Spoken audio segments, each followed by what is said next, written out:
The engines hummed with a quiet, familiar rhythm as Flight 914 lifted off the runway and climbed steadily into the clouds.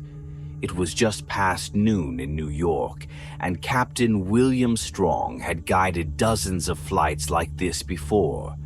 His voice came over the intercom with calm authority. "Ladies and gentlemen, welcome aboard Flight 914, non-stop service to London Heathrow. Weather's looking great the whole way through, so sit back, relax, and enjoy the ride." The seatbelt signs dimmed, cabin lights softened, and the gentle rustle of passengers settling in filled the space. In the cockpit, William leaned back and stretched slightly as co-pilot Daniel McAdams adjusted the throttle. "Smooth takeoff," Daniel said, glancing over the panel. "Easiest part of the job," William replied with a grin. "Let's hope the rest of the flight plays along." They shared a brief moment of idle banter, the kind that fills the empty hours in a cockpit. Everything on the dashboard looked normal, altitude steady, speed locked, radar clean. A high-pressure system had parked itself over the North Atlantic, promising an uneventful trip. Then the first flicker hit. The altimeter reset for half a second, then corrected itself. William frowned, tapping the gauge. "Did you see that?" Daniel nodded, checking his own screen. "Yeah, might be a loose wire." Seconds later, more instruments glitched, navigation panels blinking, heading indicators stuttering. William radioed ground control. "Control, this is Flight 914. We're experiencing minor instrument malfunctions. Can you confirm weather conditions ahead?" Ground control responded promptly. "Flight 914, roger that. You've got clear skies the rest of the way. No weather activity in your path. You should have time to troubleshoot without issue." That reassurance lasted less than a minute. A flash lit the sky outside, not lightning from the distance, a burst of white like a strobe, close enough to illuminate the cockpit in an unnatural glare. Then another, and another. William looked out the windshield. Far ahead, the sky was boiling, black clouds twisting currents and bright arcs of lightning darting through a fast-building storm. It hadn't been there moments ago. He radioed control again. "We have visual confirmation of a storm system directly ahead. Are you tracking this?" A pause. "Negative. Flight 914. Satellite scans show no storm activity in your area. Repeat, no storms on radar." But it was right there, unavoidable. The wind outside began to howl against the fuselage as the plane approached the wall of black clouds. William's hands gripped the controls. He could feel the air pressure shift. Daniel checked their coordinates. "We're locked into course. We can't swing wide in time." "We're going through it." Lightning cracked, illuminating the faces of stunned passengers in the cabin. The plane plunged into the storm's eye, buffeted by turbulence. The engines roared against the violent wind, and for a terrifying few seconds all sensors went dark. No altitude, no bearing, no artificial horizon. Just raw instinct and steady hands. Then, suddenly, stillness. Like stepping through a curtain, the storm vanished. Outside, the sky was clear, but darker than before. Too dark. William glanced at the cockpit clock. It was only 3 in the afternoon. Sunset wasn't due for at least another hour. "Something's off," Daniel said, checking his instruments. "Still glitching." Half the systems are down, but we're stable." In the cabin, passengers started murmuring. Some looked around, confused by the sudden dimming of the sky. Others pulled out their phones trying to connect to in-flight Wi-Fi, only to realize it wasn't working. No bars, no service, not even a splash page. William tried to hail ground control again. No response. He turned to Daniel. "Check the comms." Daniel ran diagnostics. "Radio's operational. We're transmitting but getting nothing back." A flight attendant, Cameron, stepped into the cockpit, her face pale. "Something's wrong. None of the passengers have signal. Even the in-flight system is down, and..." She hesitated. "There's an old man in seat 12A. He's writing in a journal, not reacting to anything, just scribbling. Doesn't even look surprised." William nodded, distracted, flipping switches and checking manual backups. "All right, let's focus. Let's try to get visual bearings." Daniel scanned the radar. Still no nearby aircraft. That's weird. This corridor's usually packed. "Only one way to be sure where we are," William said. "Let's go below the cloud cover. Maybe we'll get a landmark." He called back to Cameron. "Get everyone buckled. We're dropping altitude." "Copy that," she said, leaving the cockpit as turbulence began to return. As they descended, the thick white clouds parted below them, and what they saw wasn't ocean. It was land. Fields, roads, scattered clusters of buildings. They should have been over the Atlantic. Daniel's voice was dry. "That's not possible." And then the radar pinged. Clusters of dots, dozens of them. Planes, flying in formation. William and Daniel both looked up just in time to see the impossible. Fighter jets, sleek, silver, propeller-driven, swooping through the sky. Below, explosions lit up a city. Plumes of smoke climbed toward them. A war was unfolding beneath their wings. Passengers saw it too, staring in disbelief out the windows. Some screamed. Others pressed hands against the glass. One fighter jet veered uncomfortably close to their aircraft before peeling off, returning to its formation. William pulled hard on the controls, climbing the plane back into the clouds. Cameron returned to the cockpit, eyes wide. Everyone's panicking. What the hell is going on? William took a breath. I don't know. But they had passed through something, and wherever they were now, it wasn't 2025. The cabin was filled with noise, panicked voices, the clatter of seatbelts being fastened in a rush, and the hollow thuds of footsteps as passengers leaned across aisles to catch another glimpse of the war zone below. The plane had climbed back above the clouds, away from the chaos, but inside, tension was only growing.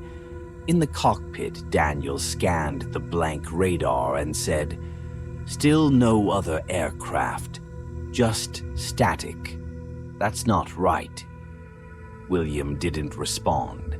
He was too focused on the horizon, on staying level, on pretending that the impossible wasn't happening. But every logical explanation had been left behind in the storm. They had seen fighter jets, bombs, and cities under siege, none of which should exist on this route in the present day. Cameron came in again, face tight. "They're freaking out back there. Everyone saw what happened. They want answers." "Tell them to stay calm," William said. We'll address everyone once we know what we're dealing with." As she turned to leave, 2 passengers pushed past her into the cockpit, a pair of older men with urgent expressions. One of them, a tall, wiry man with glasses, raised a hand. "We're not trying to cause trouble. My name's Dr. Harold Reeves. This is Dr. Nathan Klein. We're history professors on our way to London for a World War II symposium."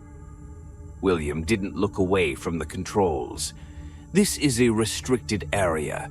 You shouldn't be in here." "We understand," Klein said, "but we need to speak with you, privately." "What could you possibly know that we don't?" Daniel asked, annoyed. Harold leaned forward. "The fighter planes we just saw, those were Supermarine Spitfires, and the bombers were Junkers. Those haven't flown in combat since the 1940s. We're not talking restored models or vintage air shows. That was a wartime formation, active engagement, above a bombed-out city." William turned, skeptical. "You're saying we time-traveled?" The 2 professors didn't flinch. "We're saying something happened when we went through that storm. Your instruments, satellite links, even your communications, all of them rely on systems that didn't exist in 1940.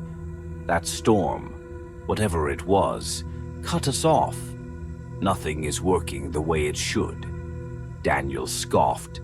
"That's a stretch." "Is it?" Harold replied. "You saw the planes, you saw the bombing. That's not a military exercise, that's not a simulation, that's real." From the hallway, a voice cut in. "So, what, you're saying we're stuck in the past?" It was Michael, a business-class passenger who had been lingering near the cockpit door. He stepped in without permission, arms crossed. "I heard everything. You're saying this plane just jumped 75 years backward?" Cameron blocked his way. "You need to go back to your seat." Michael ignored her. "You're all hiding this from the passengers. They deserve to know." William's patience snapped. "Out! Now!" As Cameron pulled Michael away, he shouted, "I'm telling everyone! They're lying to us!" Back in the cabin, it didn't take long for his words to spread. The story moved row by row like a shockwave. By the time Cameron returned to calm people down, the whispers had turned into loud arguments, panic, and disbelief. "I'm telling you," Michael said to a cluster of passengers, "this isn't a glitch. We went back in time. You saw those jets. Those weren't from any modern army." A few laughed nervously, others nodded in concern. It didn't take long before Michael had an audience, and then a following. "If we're in 1940, he said, pacing the aisle like a preacher, then you all know what that means. We're in the middle of World War II, which means we know what happens. We have the books, the maps, the records. We could change it. We could stop it." Someone laughed. "What, kill Hitler?" "Yes," Michael shouted.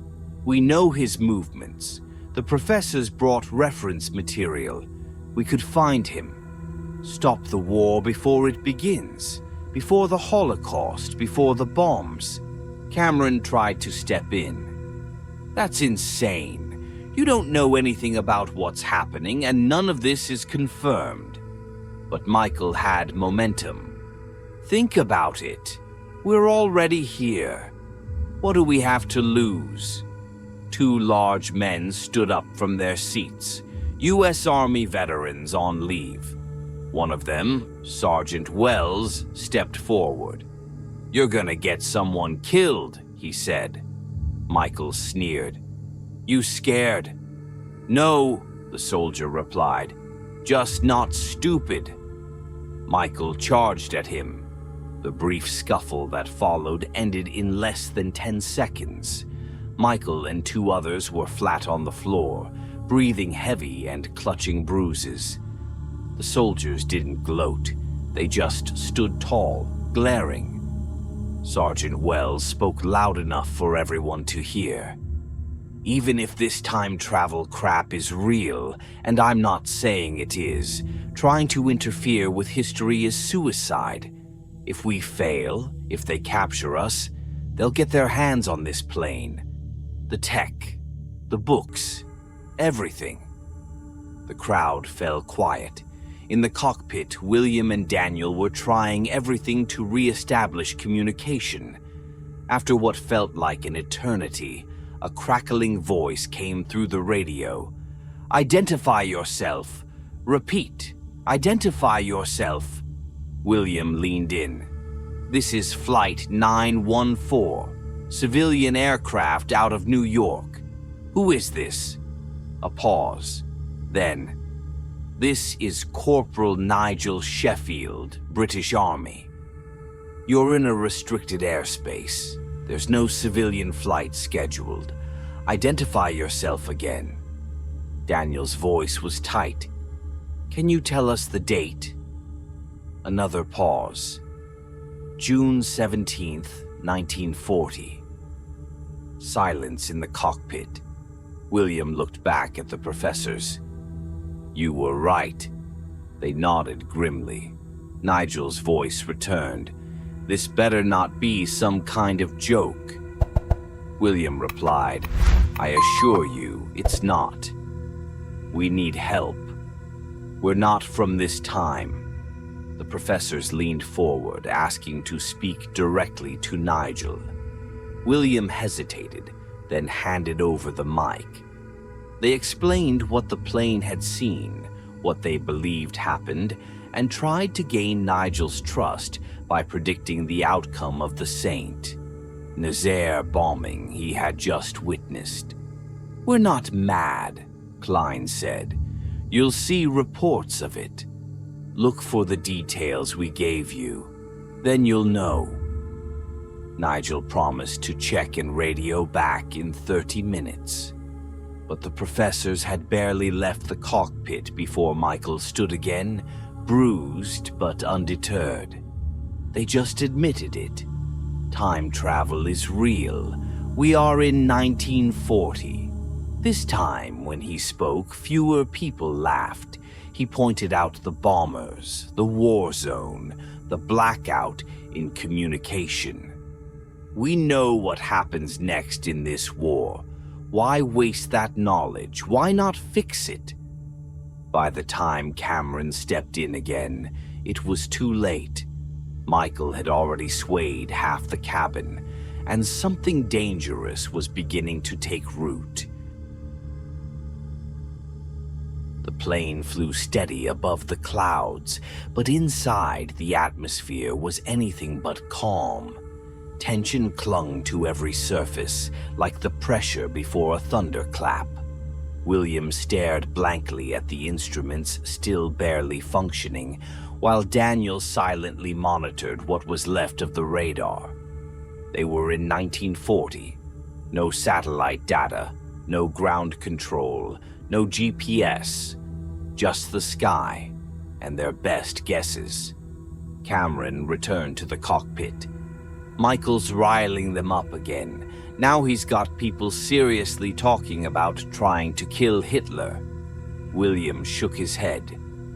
"We barely know where we are. We're running out of fuel, and this lunatic wants to launch a time travel assassination mission." "Worse," Daniel said, pointing to the altimeter. "We're losing altitude faster than we should."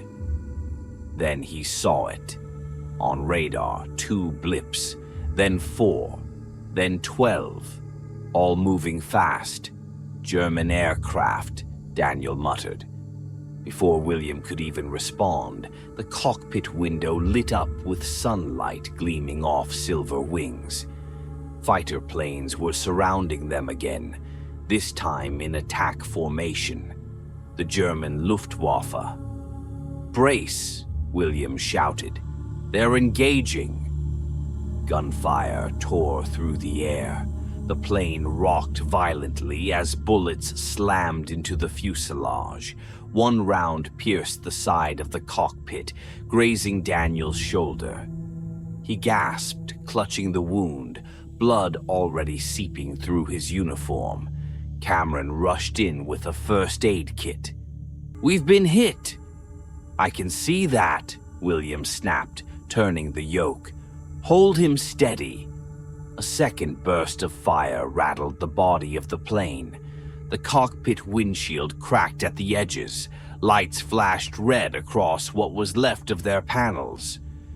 "We've got damage to the landing gear system," Daniel said through clenched teeth. "It's not lowering." In the back, panic erupted again.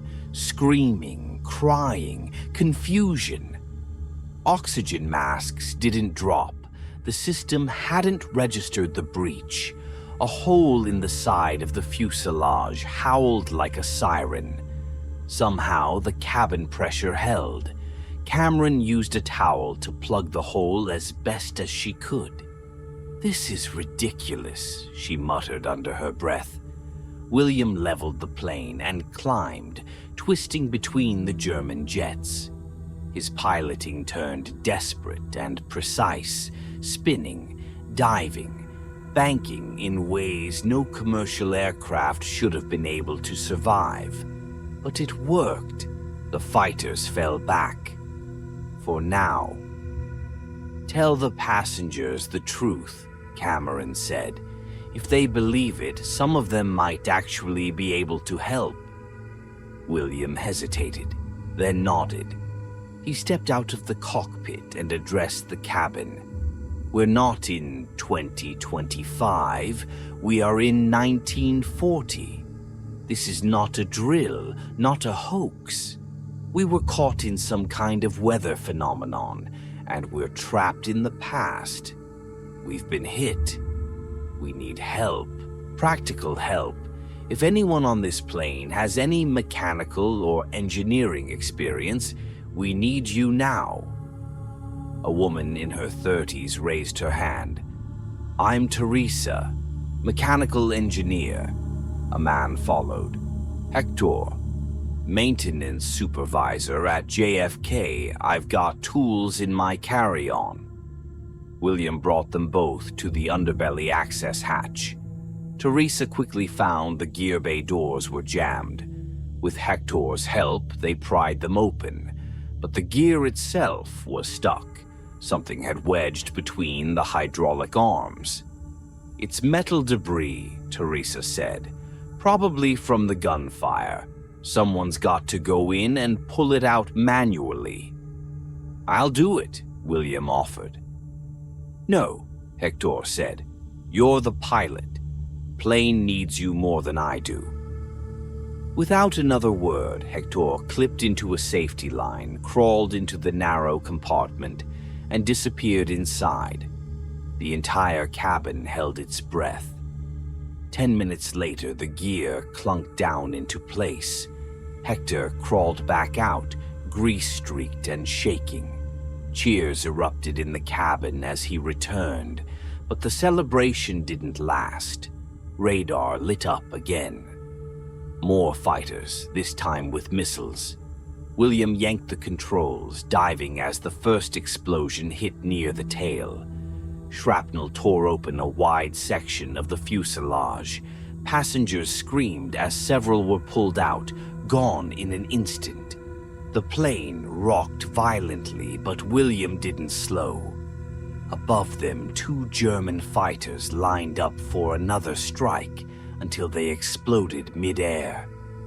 "Allied aircraft," Daniel shouted. "They're here." British Spitfires swept in from the east, firing in tight, practiced bursts. The remaining German jets scattered and retreated. Cameron dropped into a seat, stunned. "They actually made it," she said. "They got the radar." The professors had passed instructions to Nigel Sheffield. They had included the plane's location and the technology on board. The radar system, one of the flight's last working features, was dropped to a prearranged site. Allied soldiers recovered it and delivered it to Sheffield just in time to call in support. In the cockpit, William tried to regain control. The yoke was stiff, the plane unresponsive in parts. "We're running out of time," he said. "Fuel's almost gone." Nigel's voice crackled back over the radio. "I've guided you as far as I can, but now you've got German chatter all over the place. They know you're here. You need to leave now." "We can't land like this," Daniel said. "Not with half the systems shot to hell." William's eyes scanned the horizon. Then, off in the distance, a familiar shimmer. A ripple in the clouds like a mirage. The same kind of disturbance they'd flown through hours before. "The anomaly," he said. "It's back." He grabbed the radio. "Nigel, we see the storm. We think it's another portal." There was a long pause. Then Nigel said, "If you make it out, tell them we didn't go down without a fight." William smiled faintly. "We'll tell them everything." With one final adjustment, William turned the plane toward the distortion in the clouds. The engines wheezed, the fuel tanks ran dry. He glided the aircraft forward, using only gravity and instinct. As they neared the storm, the sky seemed to bend, the wind surged around them, and the plane slipped into the anomaly. They were leaving 1940 behind, and hoping that whatever waited on the other side was home.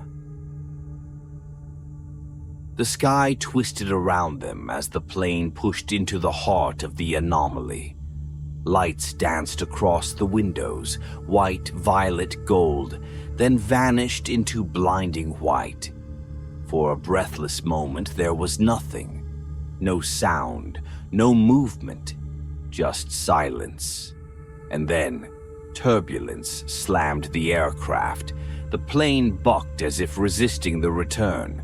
William fought to keep it level. The controls were sluggish, the yoke trembling under his grip. Sparks flew from the console, and alarms wailed in every corner of the cockpit. Daniel, still pale from the earlier wound, gritted his teeth and kept the remaining instruments online. "Come on! Come on!" A second later, they burst through the clouds. Outside, blue skies, green fields, and the modern skyline of Frankfurt in the distance. They were flying low, too low. The radio crackled. "Unidentified aircraft, this is Frankfurt Air Traffic Control. You are in restricted airspace. Please identify immediately." William grabbed the mic. "This is Flight 914. We need an emergency runway now. We are out of fuel." "Repeat, no fuel." Static buzzed, then a hurried reply. "Flight 914. We're clearing runway 17. Emergency cruise en route. Begin immediate descent." The engines sputtered. What was left of them? William tilted the nose downward, eyes locked on the tarmac. Every second dragged.